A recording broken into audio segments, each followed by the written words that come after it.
नमस्कार दोस्तों, हाजिर हूँ मैं इंग्लिश की क्लास लेकर। थोड़ी सी डिस्कशन हमारा हो जाता है, हम लोग कहाँ चल रहे थे, बीच में कहाँ पढ़ाई अपनी चल रही थी उसके बारे में। देन फिर हम लोग अपना आगे का सेशन चलाएंगे। अपना जो है फर्स्ट पार्ट जो चल रहा है टॉपिक हम लोगों का, वो है एडजेक्टिव। और एडजेक्टिव पार्ट में हम लोगों ने अभी तक जो ऑलरेडी डिस्कस हम लोग कर चुके हैं वो कौन सा है, आर्टिकल। और अब हमारा जो नेक्स्ट पार्ट चल रहा है एडजेक्टिव का, वो हमारा कौन सा चल रहा, डिटरमिनर्स।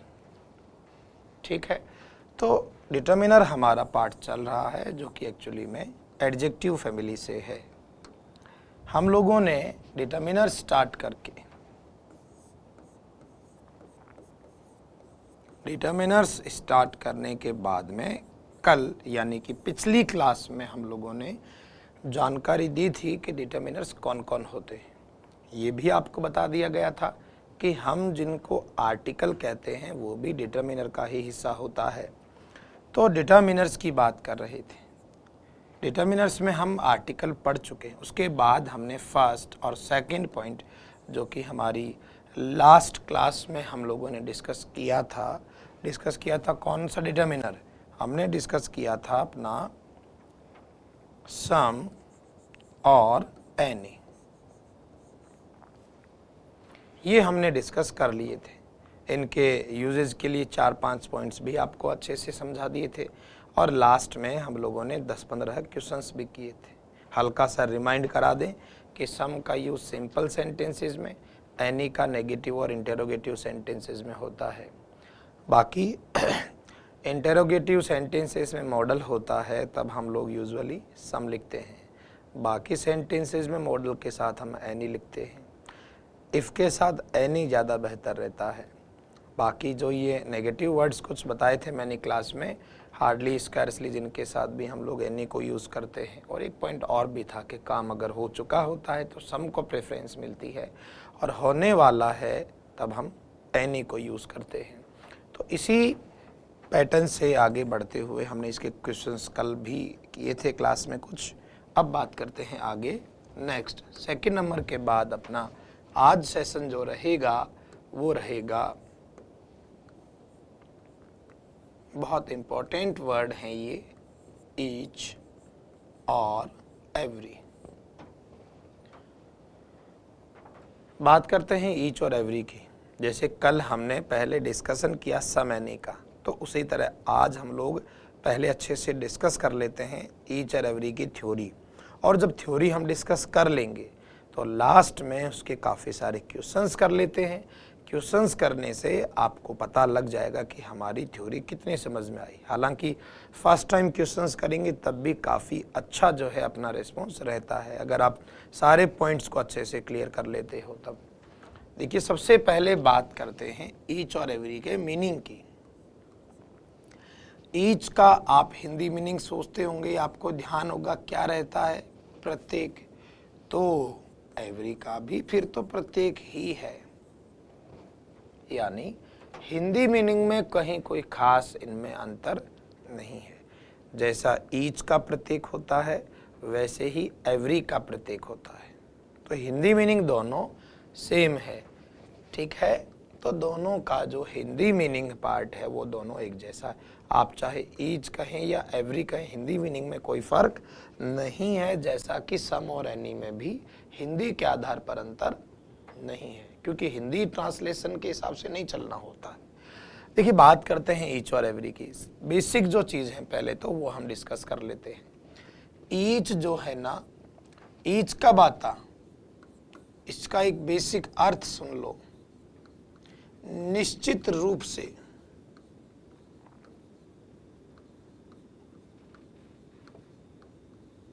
प्रत्येक।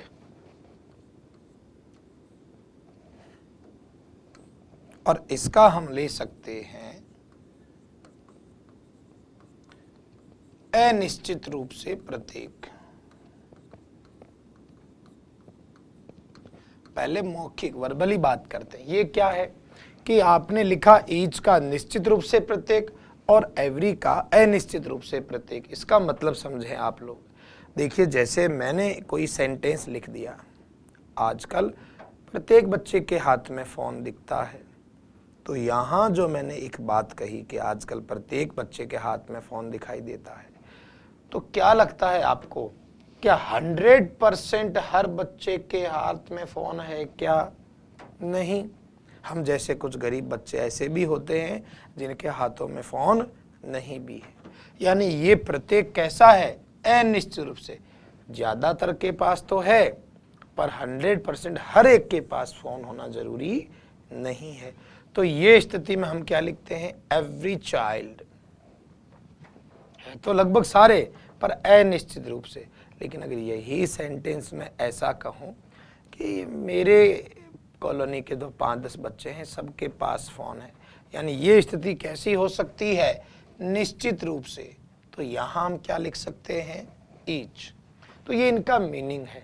ईच डेफिनेटली रूप से एवरीवन की बात करता, प्रत्येक रूप से निर्धारित एक एक जो मेंबर होता है ना, उसकी बात करता है। एवरी जो बात करता है वो मेंबर की बात नहीं करता, वो उस पूरे ग्रुप में सभी की बात करता है, एक आध उसमें नहीं भी शामिल हो सकते। तो ये बेसिक एक मीनिंग है इनका। बाकी बहुत सारी चीजें हैं जिनके बारे में हमें जानना है, आइए जानते हैं। ईच और एवरी की बात चल रही अपने, तो एक चीज और भी हमारे इनके लिए इंपॉर्टेंट है कि इनका जो मीनिंग है, हिंदी अर्थ और इन दोनों का जो यूजेज है, उपयोग है, वो कैसा है? आपस में सिमिलर, यानी मिलता जुलता है। किस किस का अर्थ, किस किस का उपयोग मिलता जुलता है? ईच और एवरी का। इन दोनों के लगभग हिंदी मीनिंग भी और इनका उपयोग भी लगभग मिलता जुलता है, जैसा कि आपको पता ही है। उसके अलावा एक चीज और भी है, क्या है वो? ये भी आप ध्यान रखें कि यदि कोई सेंटेंस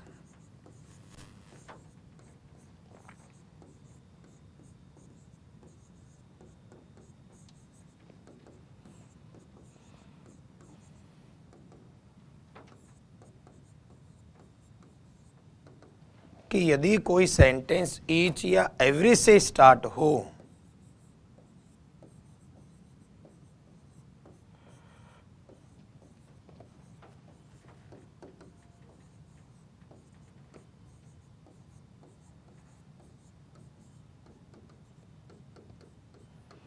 देखिए मैंने एक लैंग्वेज लिखी है, आप आराम से स्टडी करें। मैंने लिखा है, हालांकि ये कोई इनके यूज से रिलेटेड इतना बड़ा पार्ट नहीं है, ये लाइन लिखी हुई है कि अगर कोई सेंटेंस ईच या एवरी से शुरू हो रहा हो, तो ये तय है कि उस सेंटेंस में वर्ब तो सिंगुलर ही आनी चाहिए, चाहे वो शुरुआत में ईच हो चाहे एवरी हो, कोई दिक्कत नहीं है इसमें, ये बिल्कुल तय है। तो ये तो था इन दोनों में समानता की बात करना, आज इन दोनों के बीच में सिमिलरिटी की बात करना। अब देखो, यहाँ तक हमने कहा ईच और एवरी का हिंदी मीनिंग और इनके यूज में ज़्यादा कोई फर्क नहीं है, दोनों मिलते जुलते हैं।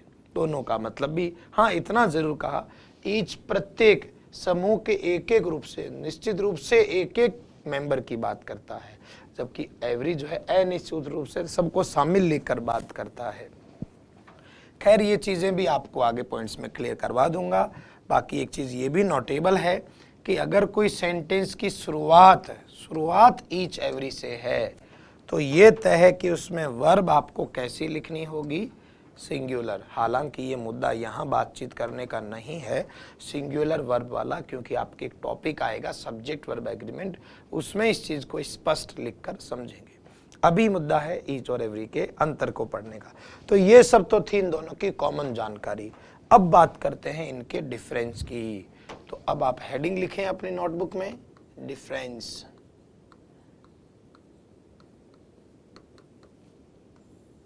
Point fast. सबसे पहला बिंदु देखिए, अभी तक हमने जो ईच और एवरी के बारे में बातें की है, वो सारी बातें उन दोनों की आपस में जो समानताएं हैं उनको दर्शाती हैं। लेकिन अब हमें बात करनी है किसके बारे में, अंतर में, ताकि फिर हम अपने क्वेश्चंस पुट अप कर सकें, इनके बारे में अंतर जान सके, ऑप्शंस में चूज कर सके कि हमें कौन सा आंसर देना है।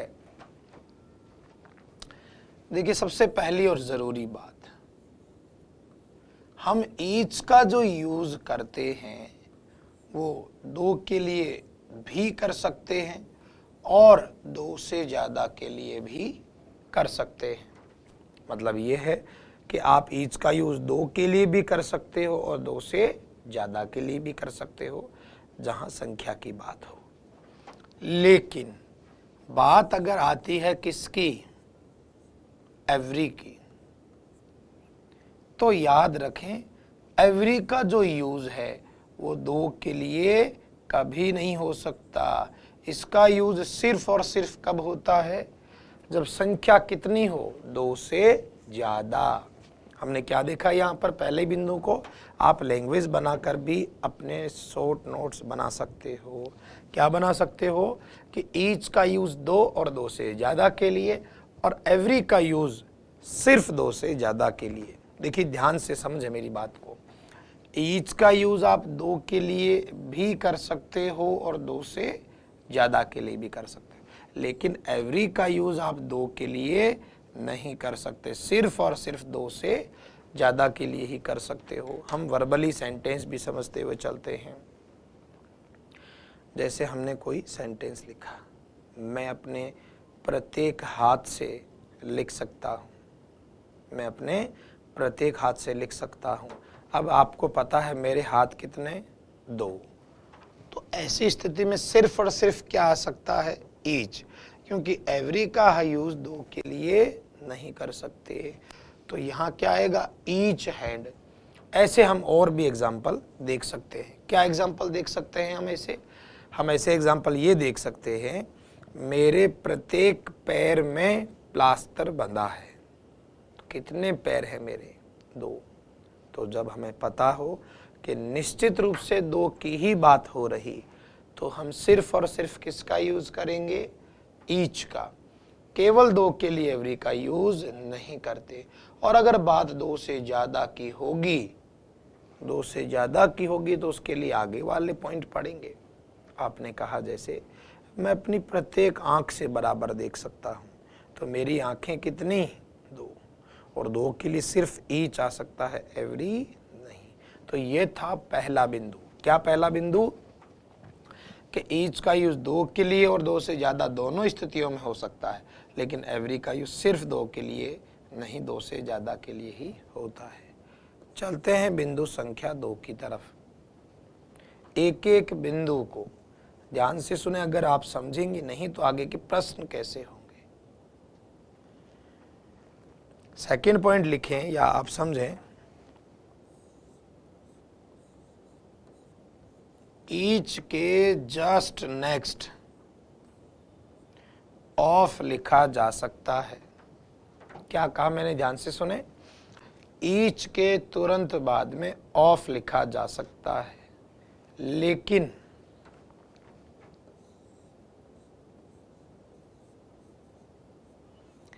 एवरी के तुरंत बाद में ऑफ नहीं लिखा जा सकता। ध्यान से सुनना, मैंने कहा ईच के तुरंत बाद ऑफ लिखा जा सकता है, लेकिन एवरी के तुरंत बाद ऑफ नहीं लिख सकते। एवरी के बाद ऑफ कब लिखा जा सकता है, इस स्थिति में।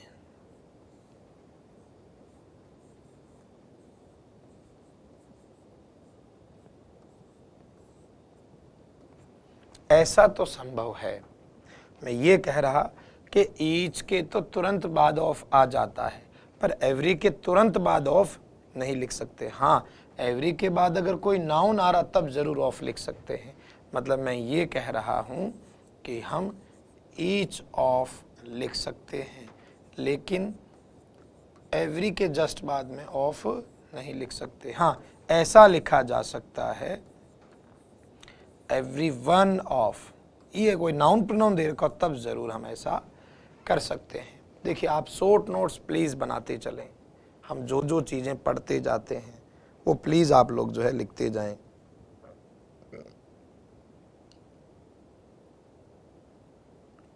तो ये हो गए हमारे 2 पॉइंट। 2 पॉइंट कौन कौन से कि ईच का यूज 2 या 2 से ज़्यादा दोनों स्थितियों के लिए हो सकता है, जबकि एवरी का यूज सिर्फ 2 से ज़्यादा के लिए ही होता है।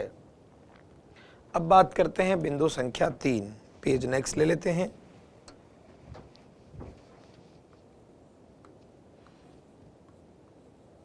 ईच का यूज हम करते हैं कब,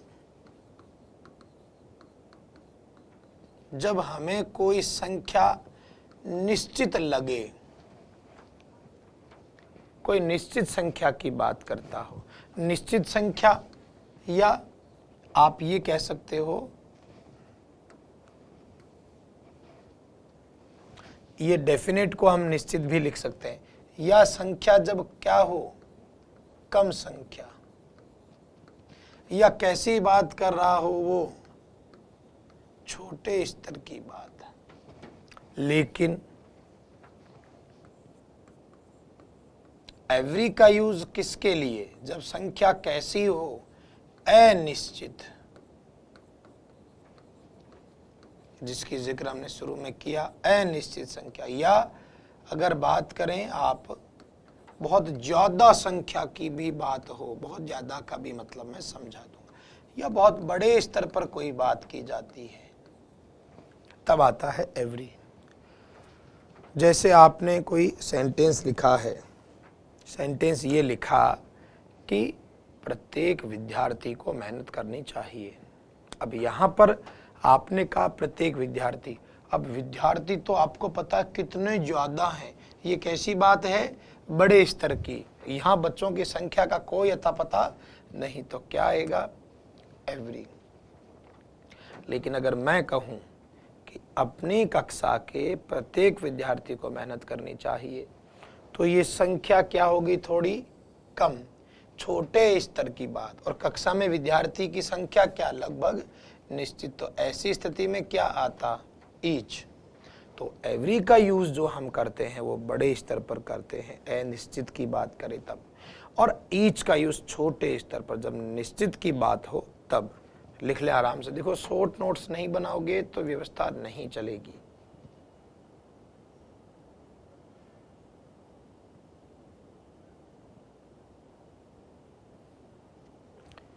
बात करते हैं 4th पॉइंट की। यदि सेंटेंस, कोई अपना सेंटेंस लिखा हुआ है और सेंटेंस में कोई नंबर लिखा आ जाए, ध्यान से समझना, नंबर को आप जैसे क्या बोलते हो, कोई भी संख्या लिखी हो,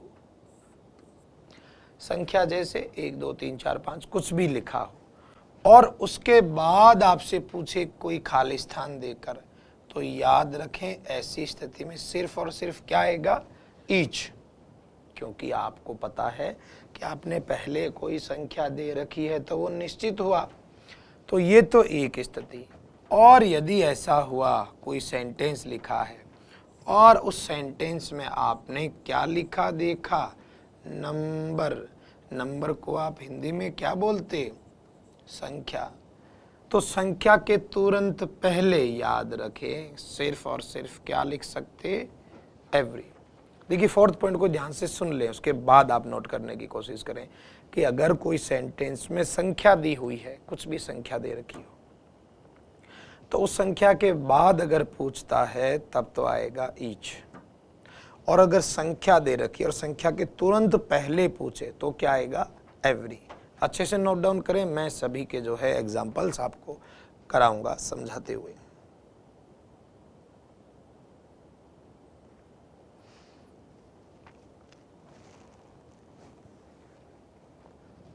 आगे चलते हैं 5th पर। देखिए ये 3 वर्ड हैं, नियरली,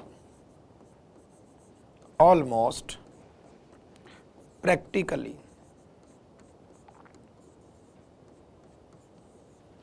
वैसे इन तीनों का जो मीनिंग है वो लगभग यही होता है, लगभग, ऑलमोस्ट, अबाउट, प्रैक्टिकली। इन तीनों का अर्थ क्या होता है, लगभग। अब लगभग का मतलब निश्चित है या अनिश्चित, हम लगभग तब यूज करते हैं जब कोई चीज अनिश्चित हो, है। तो अनिश्चित के लिए आपको मैं बता चुका, एवरी आता है। तो आप चाहे याद करके देख लो चाहे समझ के, कि ये जो 3 शब्द हैं नियरली, ऑलमोस्ट और प्रैक्टिकली, इन शब्दों के साथ में हम लोग जो है सिर्फ किसका यूज करते हैं?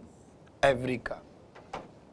क्यों करते एवरी का? क्योंकि इन तीनों का मतलब ही क्या होता है? लगभग, जो कि निश्चित नहीं है। और निश्चित अगर नहीं है तो ऐसी स्थिति में फिर हम लोग एवरी ही लिखते हैं।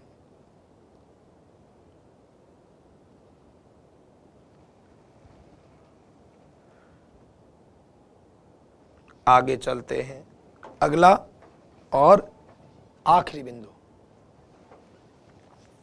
इसी पेज पे कर लेते हैं, ज्यादा बेहतर होगा। कि देखिए ईच का यूज,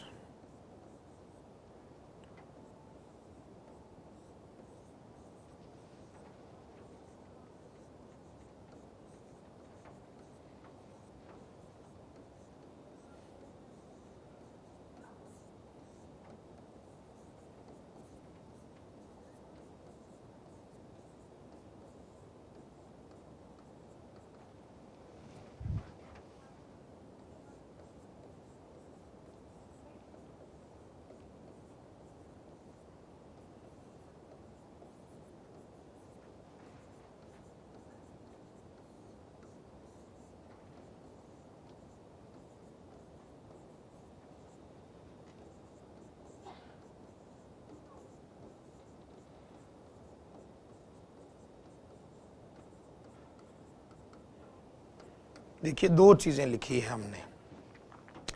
क्या लिखा है? कि ईच का यूज सेंटेंस में हम कहीं भी कर सकते हैं।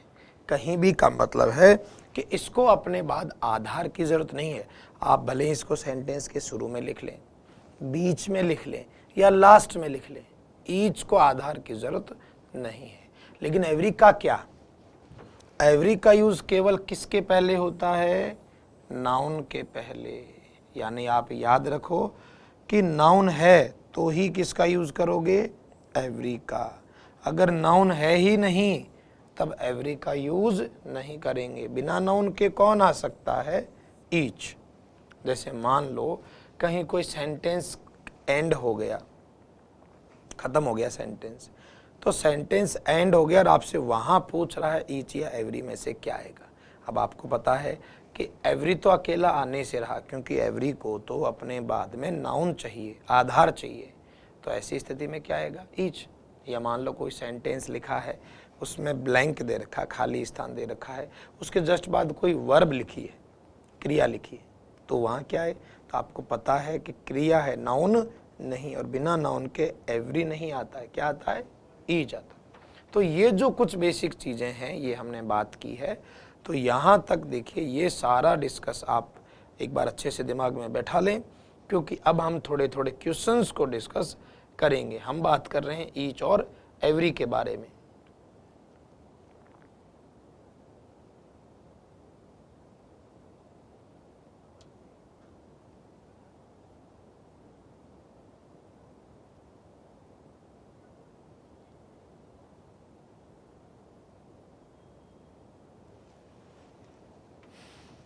ठीक है, तो वापस देख लीजिए एक बार जरा सा। हमने बात की ईच और एवरी की। पहला बिंदु ईच का 2 के लिए भी हो सकता है, 2 से ज़्यादा के लिए भी हो सकता है। एवरी का 2 के लिए नहीं, 2 से ज़्यादा के लिए ही होता है। ईच के तुरंत बाद ऑफ आ सकता है, एवरी के तुरंत बाद ऑफ नहीं आ सकता। फिर हमने बात की ईच का निश्चित या कम संख्या के लिए, एवरी का अनिश्चित बड़ी संख्या के लिए। चौथा पॉइंट हमने कहा, अगर कोई सेंटेंस में संख्या दे रखी है उसके बाद पूछ रहा है तो ईच, और संख्या के तुरंत पहले पूछ रहा है तो एवरी। उसके बाद हमने कहा नियरली, ऑलमोस्ट, प्रैक्टिकली, ये ऐसे शब्द हैं जिनके साथ एवरी ही आता है। फिर लास्ट पॉइंट हमने कहा कि ईच का यूज आप सेंटेंस में कहीं भी कर सकते हो, इसको अपने बाद किसी आधार की जरूरत नहीं है। लेकिन अगर एवरी की बात करते हो तो एवरी सिर्फ और सिर्फ तब आता है जब आगे नाउन लिखा हो। तो इन्हीं पॉइंट्स की मदद लेकर अब हम कुछ सवाल करने जा रहे हैं। ठीक है, तो एक बार अच्छे से इन सवालों को देखो, उसके बाद देखते हैं क्या किया जाना चाहिए।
दा लिखा हुआ है, इसको थोड़ा सही पढ़ें। कुछ सेंटेंस और भी देख लेते हैं। देखिए कंडीशंस आप लोगों को जो है सारी बता दी है मैंने।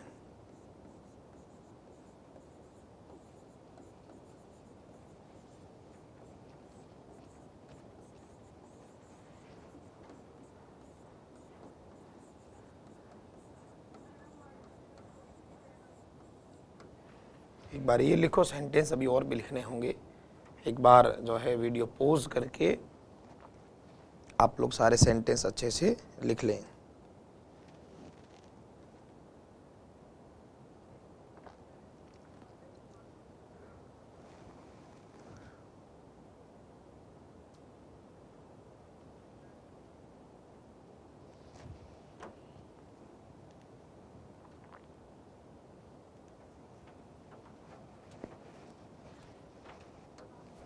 आगे यहाँ लिख लेते हैं।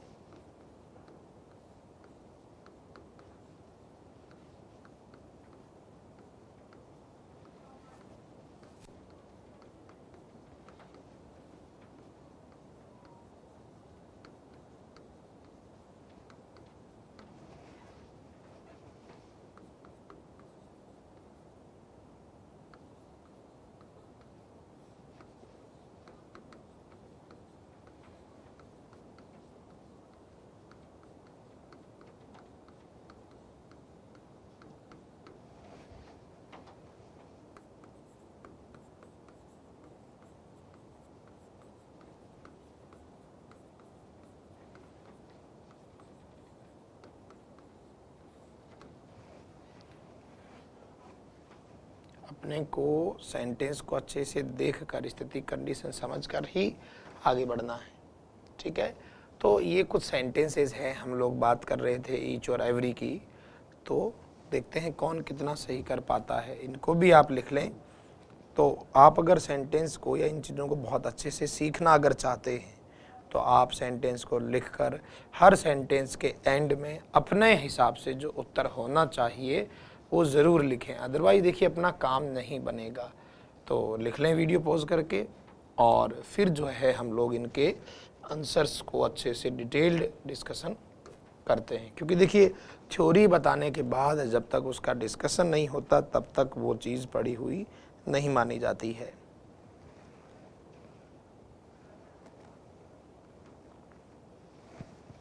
तो चलते हैं एक एक के बारे में पूरी अच्छे से जानकारी लेने।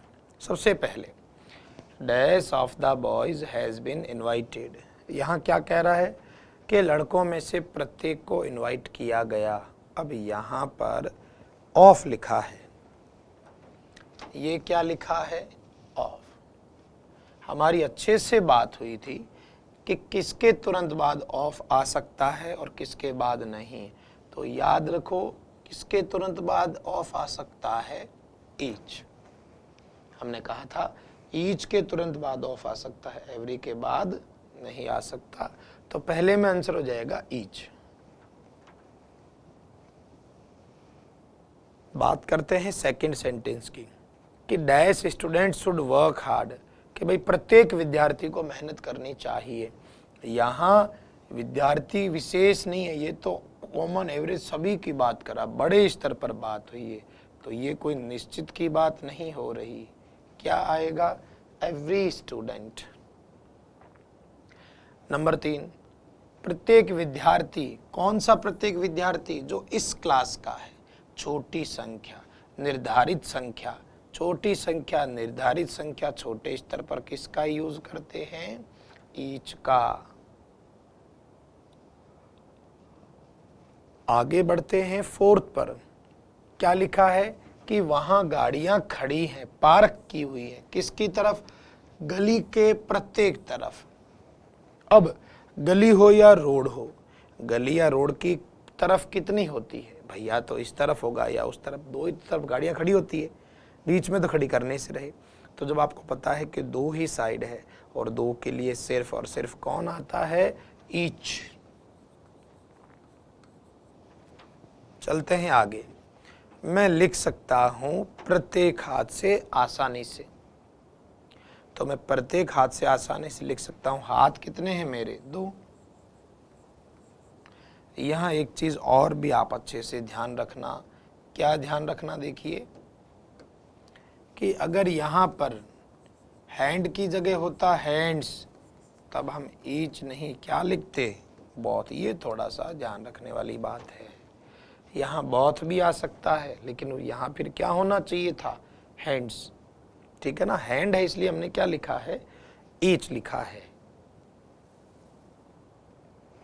आगे बढ़ते हैं कि 6 फ्लैट्स हैं। इस बिल्डिंग में कितने हैं, 6 फ्लैट।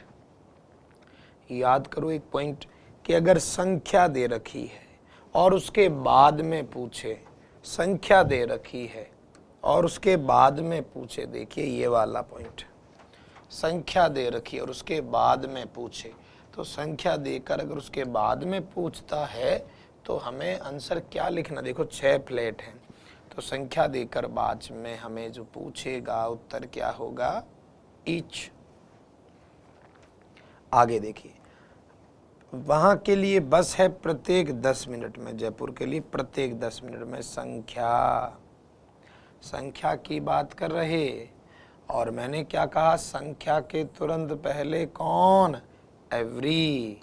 तो यहाँ पर आएगा क्या, प्रत्येक 10 मिनट में गाड़ी है, एवरी 10 मिनट्स। क्या दो चीजें बताई थी, संख्या के बाद में पूछे तो ईच, और संख्या के पहले पूछे तो एवरी। आगे बढ़ते हैं। ओलंपिक गेम्स होते हैं प्रत्येक 4 वर्ष में। यहाँ पर 4 संख्या दे रखी है, सेम टू सेम, और आपको ध्यान है कि संख्या के तुरंत पहले कौन आता, एवरी 4 years। आगे बढ़ते हैं। मैं जानता हूं लगभग प्रत्येक विद्यार्थी को, याद करो ऑलमोस्ट, नियरली, प्रैक्टिकली के साथ में हम लोग किसको यूज करते, एवरी को यूज करते, ऑलमोस्ट।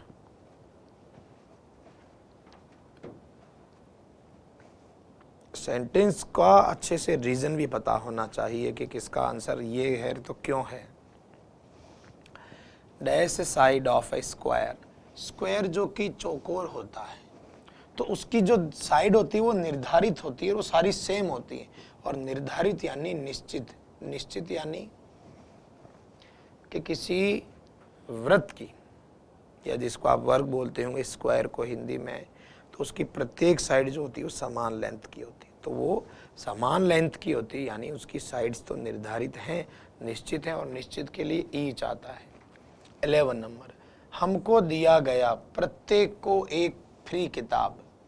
तो यहाँ देखिए पूछ रहा, ये शब्द गिवन, गिवन जो है आपको पता होना चाहिए क्रिया है, और आपको पता है कि एवरी को तो अपने तुरंत बाद क्या चाहिए, नाउन, और यहाँ तो नाउन नहीं है, बिना नाउन के कौन आता है, ईच। याद रखें, ईच कहीं भी आ सकता है सेंटेंस। जैसे अगले की बात करते हैं, ये जो पेन है ये प्रत्येक 10 रुपए का। अब ये सेंटेंस खत्म हो गया।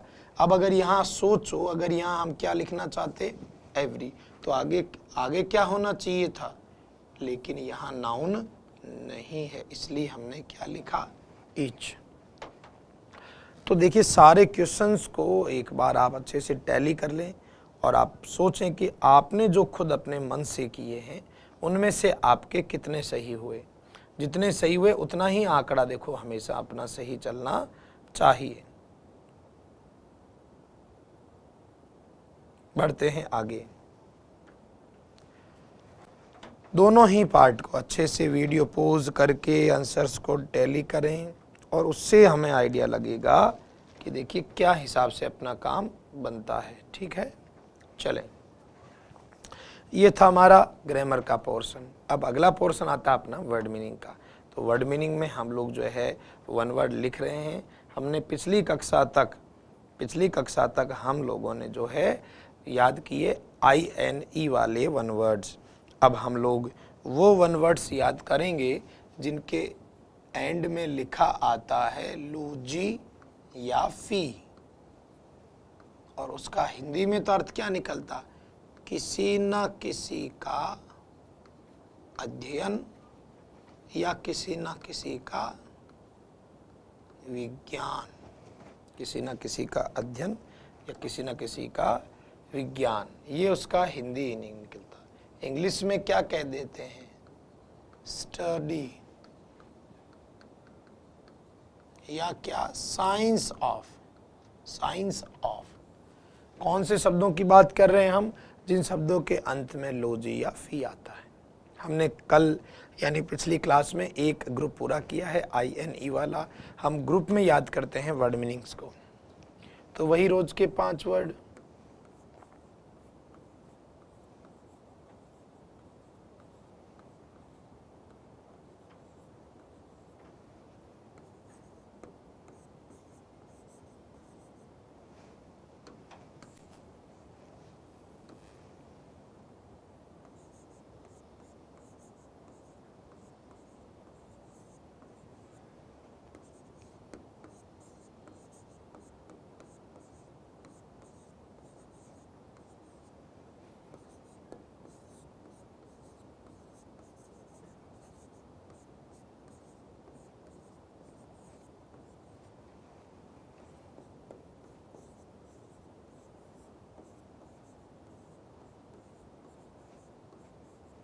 तो ये हैं आज के 5 वन वर्ड। सबसे पहले है आर्कियोलॉजी। आर्कियोलॉजी किसका अध्ययन? देखिए, सबसे पहले सुना करें, फिर बाद में पोज करके लिखा करें। The study of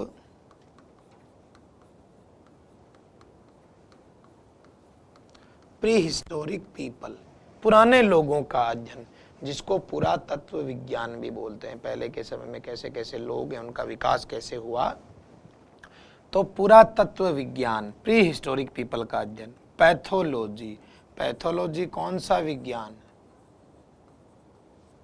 disease, the science of disease, रोग विज्ञान, रोगों के बारे में अध्ययन करना।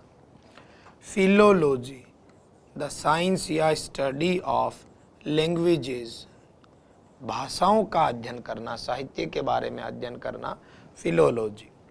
आगे लिखा है डर्मेटोलॉजी। डर्मेटोलॉजी किसको बोलते हैं? स्किन और उसकी बीमारियों का अध्ययन। त्वचा रोग विज्ञान भी इसको कहते हैं, त्वचा रोग विज्ञान। साइकोलॉजी,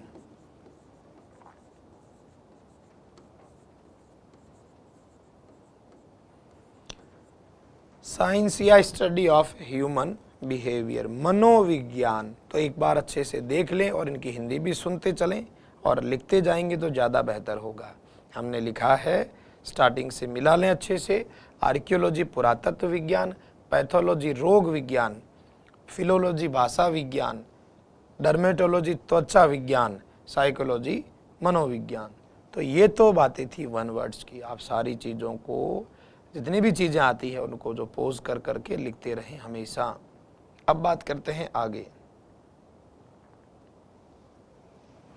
ये तो था वन वर्ड वाला सेशन। इसके बाद में हम लोग रोज यूज करते पढ़ते क्या हैं? ग्लोसरी। ये वही रोज के 5।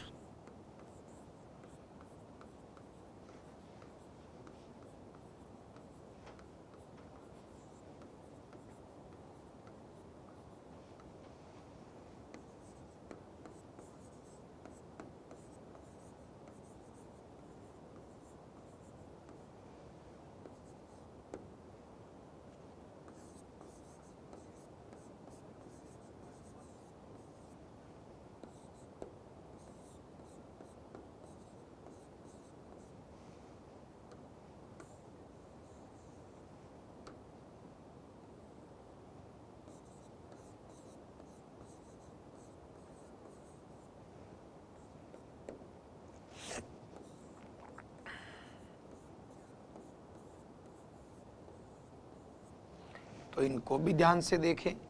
अकाउंटेंट यानी तो लेखाकार, और जनरल जब आता है तो उसका अर्थ होता है महा, जैसे डायरेक्टर जनरल महानिदेशक, वैसे ही अकाउंटेंट जनरल, अकाउंटेंट जनरल का होता है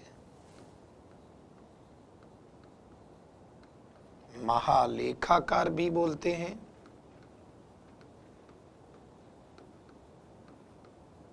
और महालेखापाल भी कहते हैं इसको।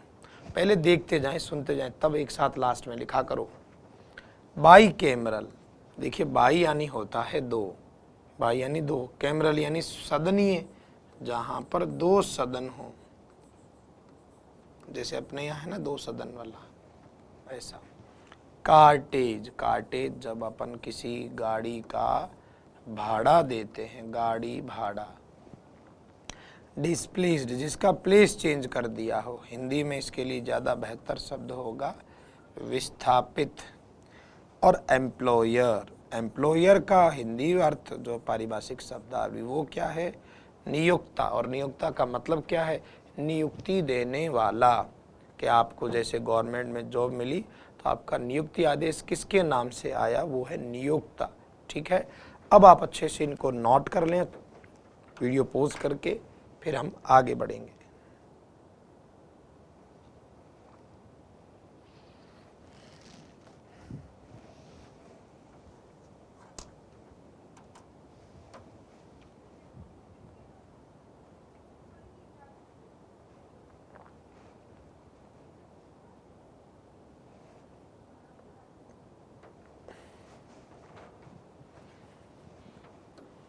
इसके अलावा अपना क्या चल रहा रोज का,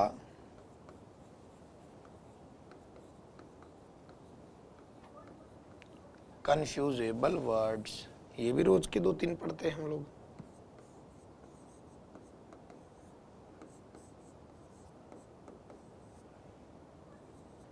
हेयर, हेयर का तो आप बहुत जानते हो, आराम से बाल। ये जो एयर, एयर शब्द होता है ना, ये थोड़ा सा अलग है। ये होता है किसी का वारिस, उत्तराधिकारी, किसी का वारिस, गद्दी का उत्तराधिकारी वारिस।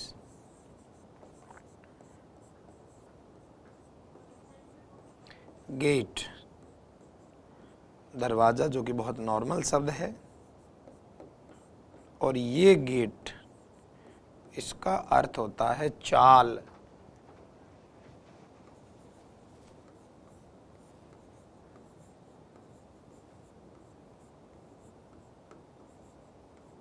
इंडस्ट्रियल,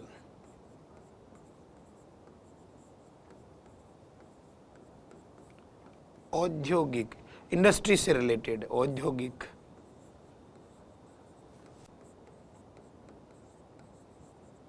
और इंडस्ट्रियस, इंडस्ट्रियस थोड़ा सा देखो काम आने वाला शब्द है, मेहनती, परिश्रमी जो कोई व्यक्ति होता है वो। तो लिख लें इनको अच्छे से एक बार। हम लोग डे बाय डे जितनी हमारी क्लासेस होती है उतना ही हमारा जो वर्ड मीनिंग वाला पार्ट है वो मजबूत होता जाता है।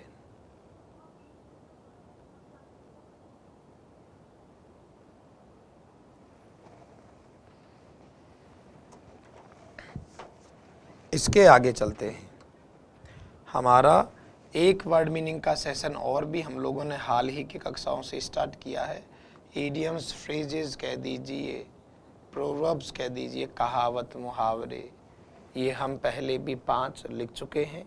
और ये रोज़ पढ़ना है हमको, क्योंकि रेगुलरिटी से क्या रहता है कि थोड़ा बहुत समझ में आता जाता है। ऐसे तो देखिए, ऐसे तो नोट्स में अगर सिर्फ छपे हुए पढ़ के बैठ जाओगे तब याद नहीं होता। किसी चीज़ को सुनो, अच्छे से सुनकर समझो, फिर लिखो, उसके बाद 50% तो अपना आराम से याद हो जाता है।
एक बार इनको पहले सबसे अच्छे से नोट कर लो, फिर एक एक का अर्थ और इनके बारे में जानकारी में उपलब्ध करवा देता हूं।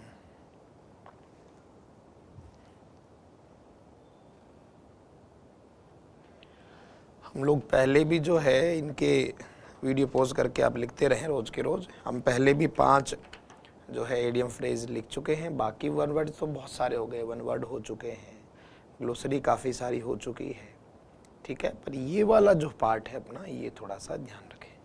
इसको हमने अभी ये 5 ही पढ़े हैं, 5 और है जिनकी डिस्कस हम करेंगे अब।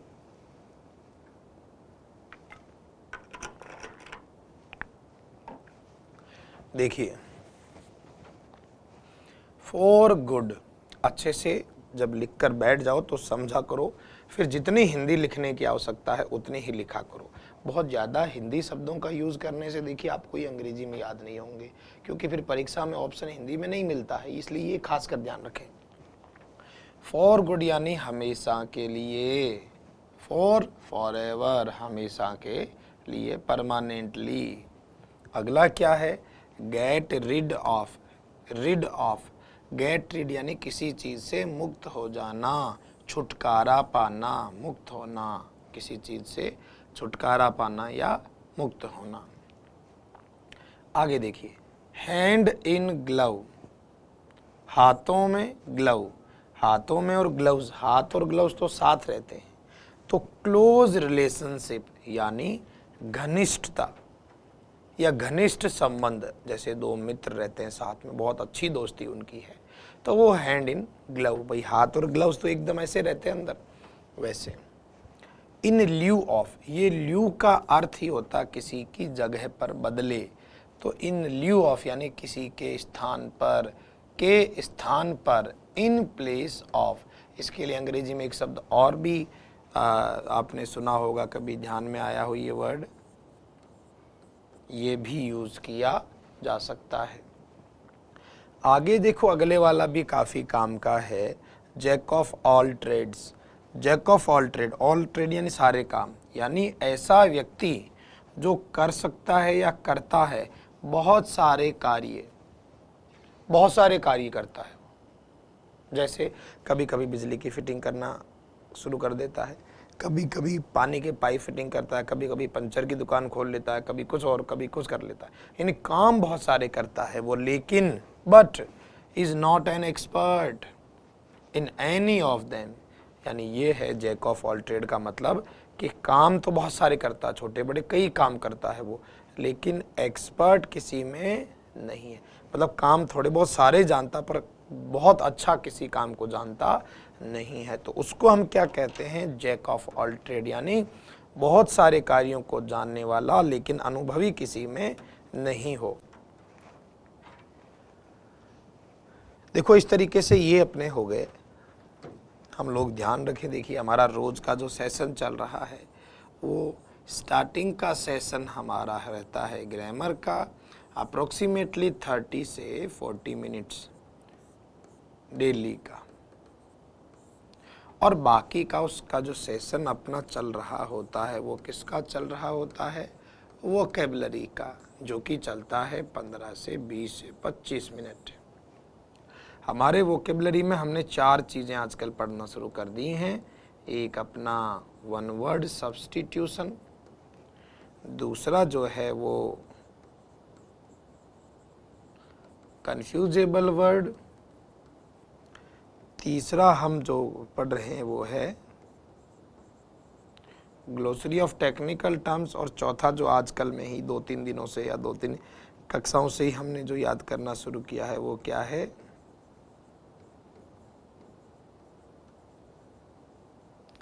कहावत मुहावरे। ये 4 कंटिन्यू अपने चल रहे।